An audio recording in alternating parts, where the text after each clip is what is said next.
Hey there, amazing fans! Before we dive into today's drama, don't forget to subscribe, smash that like button, and share your thoughts in the comments. Your support means the world to us. Now, welcome to another relaxing moment with Sugar Stories. Grab a seat, sit back, relax, and let's journey into the story together. Amaka never drank. Not in university. Not on her birthdays. Not even when her younger sister got married before her. It wasn't a moral thing, or even a religious vow. She just didn't like the taste. And besides, she never wanted to lose control.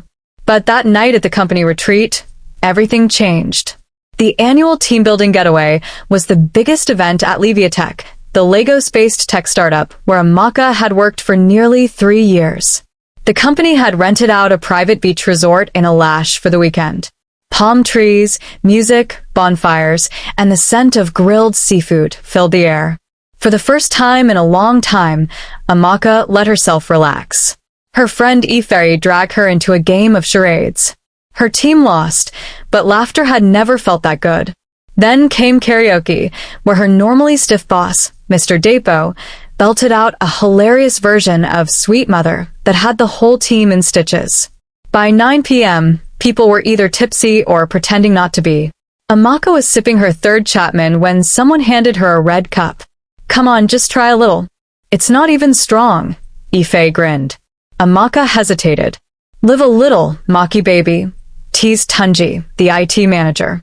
So, for the first time in her adult life, Amaka drank something that burned her throat and warmed her chest. She laughed harder than usual. She danced, spinning barefoot on the sand. She lost track of time. She forgot the careful distance she always kept. And that was her first mistake. The next morning, Amaka woke up groggy, but alone in her assigned chalet. Her head ached, but nothing felt wrong. If anything, she felt slightly embarrassed about how loud she had gotten while dancing. But it was a retreat, right? Everyone had let loose. She cleaned up, took a shower, and joined the others for breakfast. People smiled at her, waved even. Tunji handed her coconut water and teased, "Still alive." She smiled back. Everything seemed normal. Until Monday morning. Amaka arrived at the office sharp at 8:30 a.m. As she entered, she noticed the hush in the air. Conversations paused when she walked past. Eyes darted away. Even Ife looked uncomfortable when they crossed paths at the coffee machine. Confused, Amaka pushed through the day. But the whispers grew louder. That afternoon, she received an anonymous email. No subject line, just an image attachment. She clicked on it, and her world shattered. It was a photo of her, or what looked like her, straddling a shirtless man on the beach, red cup in hand, lips close to his neck. The image was dark, grainy, but the woman's hairstyle and dress matched hers from that night. Amaka stared in horror. She didn't remember that. Not even close. She had danced. She had laughed. But she never did that. Her stomach turned. She felt her knees weaken.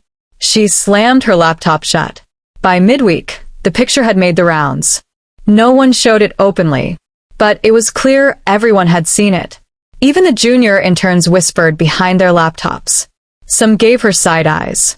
Others offered 4 smiles. Her manager, Chioma, called her in for a meeting.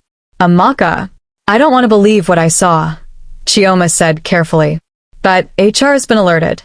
I need you to prepare yourself. There may be consequences." "It's not me," Amaka whispered. "I mean, I was at the beach, yes, but that photo, it was dark. I don't remember that happening. I wouldn't do that." Chioma exhaled, folding her arms. "I want to believe you, but you know how optics work."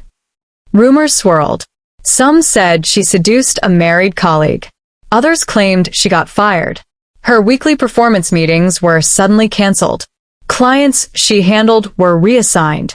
She wasn't fired, but she was frozen out. 2 weeks later, she got the email. Subject: disciplinary review invitation. HR wanted her to appear for a misconduct review.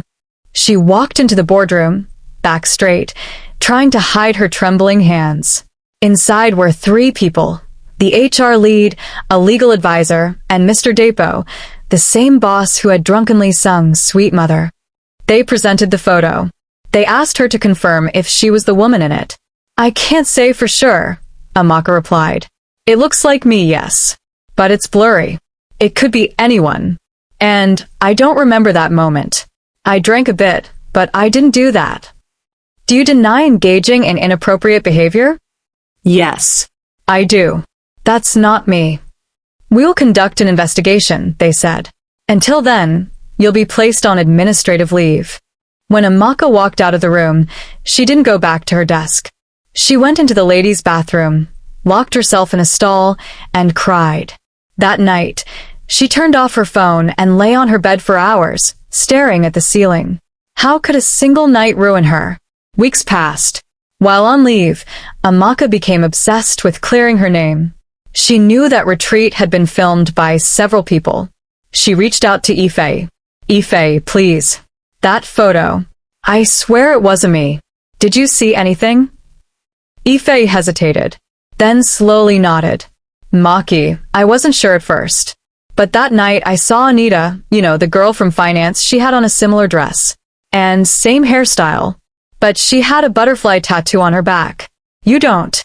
Amaka's heart skipped. Are you sure? I saw her near the bonfire. And she was with Obina from the warehouse team. I think they left together. Amaka dug deeper. She traced videos from staff phones. She requested footage from the retreat photographer. One clip from a side angle showed the girl in the compromising photo clearly turning around. There it was. A butterfly tattoo. Not Amaka. Anita. With evidence in hand, Amaka returned to HR. They took another week to review the files. Then, finally, the verdict came. We regret the error. The email read, You have been cleared of any misconduct. Your full position and responsibilities will be reinstated. But it wasn't over. Returning to the office felt like walking into a battlefield. The stares were different now, some apologetic, others defensive. No one said a word, not even Anita, who had suddenly taken emergency leave. Amaka walked to her desk, back straight, chin high. That week, she sent out a company-wide email. Subject, to those who judged too quickly. You believed a lie. You watched me suffer. You whispered and excluded and judged. But the truth came out. And while I forgive, I will not forget. To anyone who has ever been falsely accused, I see you. I stood alone, but I rise stronger. The email went viral within the office. A week later, a client she had handled personally requested her back on their project. By month's end, she got promoted to lead project manager. As for Anita, she resigned quietly. And the photo? It became a lesson across the company. To verify before vilifying. Amaka never touched alcohol again.